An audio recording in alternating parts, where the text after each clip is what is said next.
Hey guys, I'm FatBuddyCat, and this is a wicked little mini bike. Today, we're going to install a modified 196 on this Coleman CT100U. I'm going to do it the easiest and most effective way for me. This includes a 3x8 spun aluminum tank, a couple aluminum risers, a billet adjustable plate. I have a PCV catch can, and obviously the 196. First thing to go on is going to be the billet plate. When you place it on, I already have the holes drilled. You have a front and a back. We're going to put it on backwards, just like that. That way we can slide the engine to the left more. If you go this way, it goes to the right more.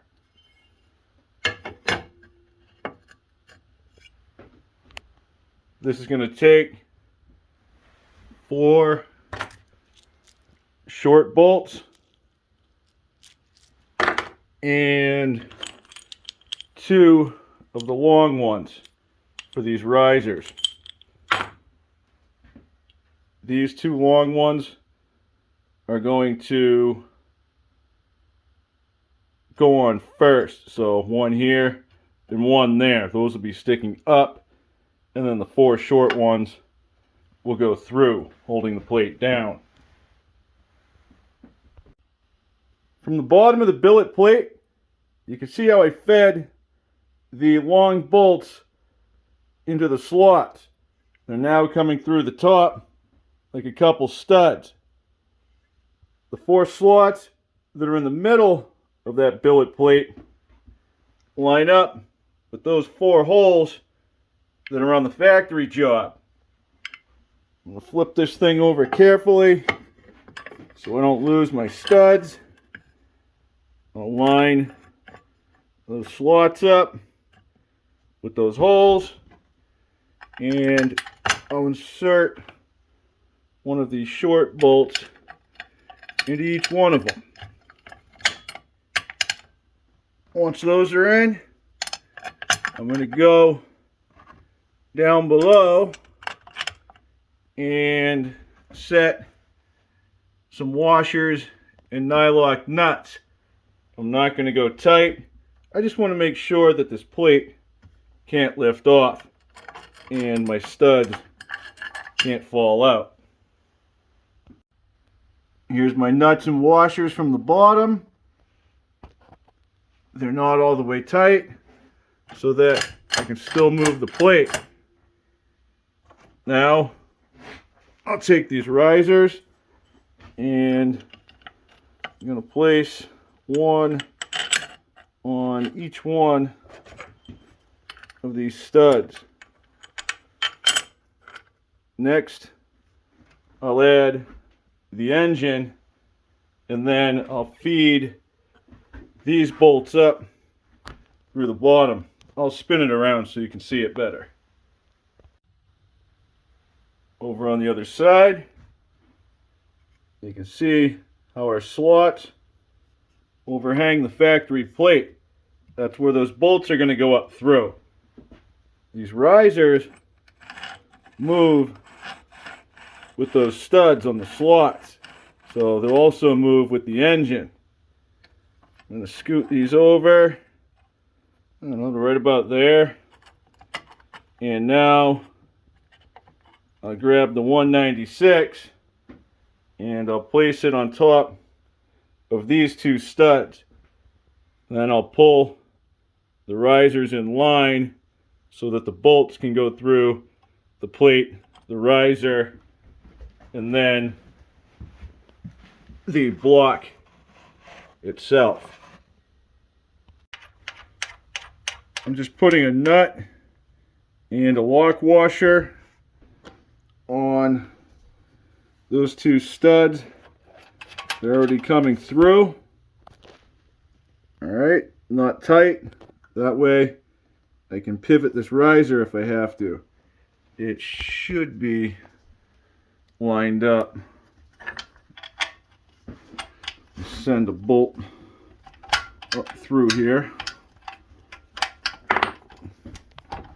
Little wiggle wiggle. There it is. Alright. You get a washer and a nut on there. And I'll do the same thing in the front. This setup really helps when you go to find the alignment for the chain. We don't need a wrench to hold these bolts when we're working the nuts. So the 4 on the bottom of the plate, those are to set your tension with the forward to back motion.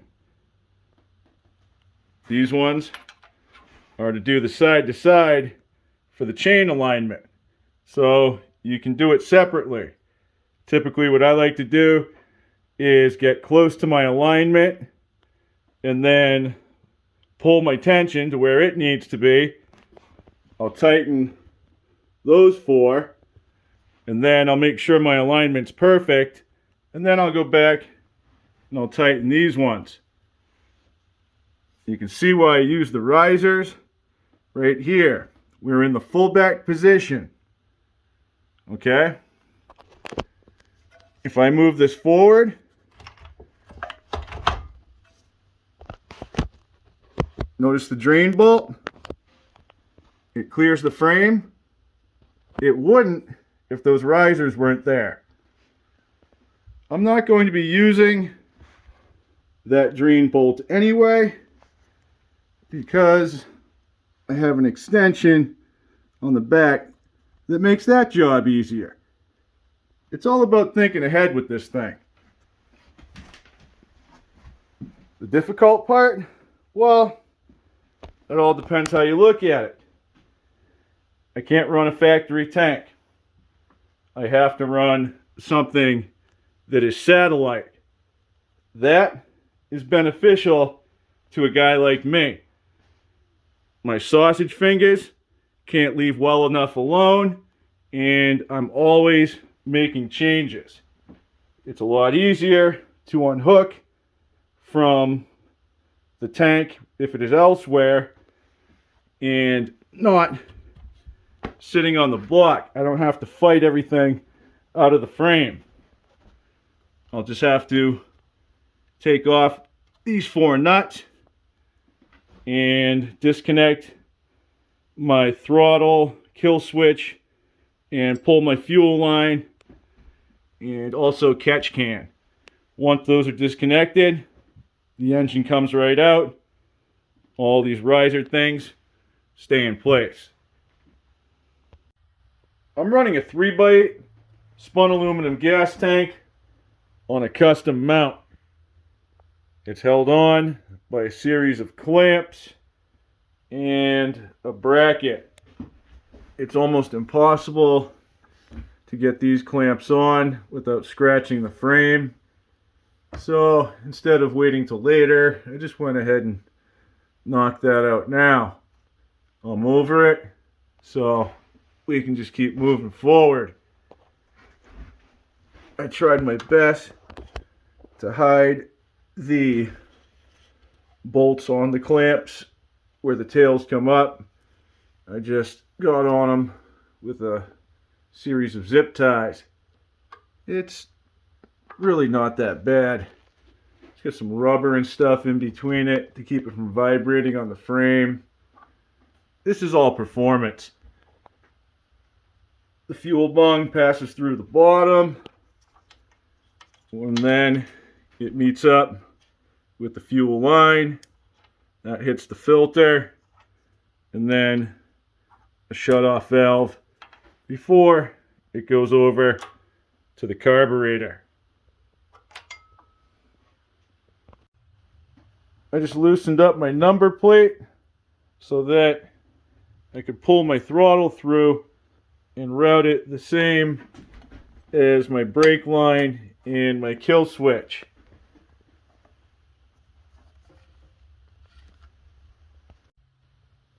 I'm back to the other side of the mini bike again.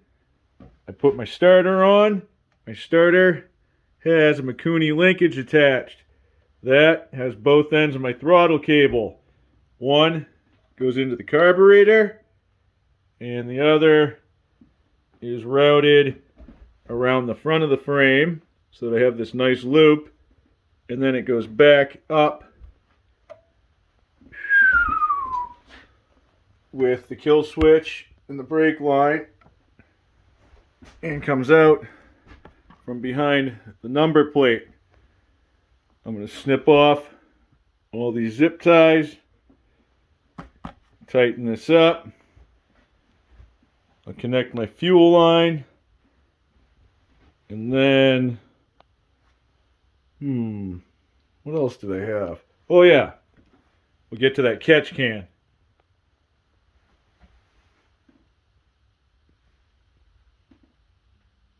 It's gonna happen, no matter what. Believe it or not, this crazy looking contraption works. I have a catch can with an inlet and a drain. It also has an outlet for a vent. I have a vent on the end, but they also have an inline PCV valve. That only goes one way. So the oil goes in, the pressure builds up, and the air goes out, but it can't get back down inside. I'm using a piece of header wrap. This is actually a sleeve, so this is silicone on the outside and fiberglass on the inside. I'm trying not to touch that. I'm going to put this over the frame, and then I'll hold the catch can on with a couple ring clamps. Once it's completely installed, it sits nicely tucked away behind my air intake. Not too shabby.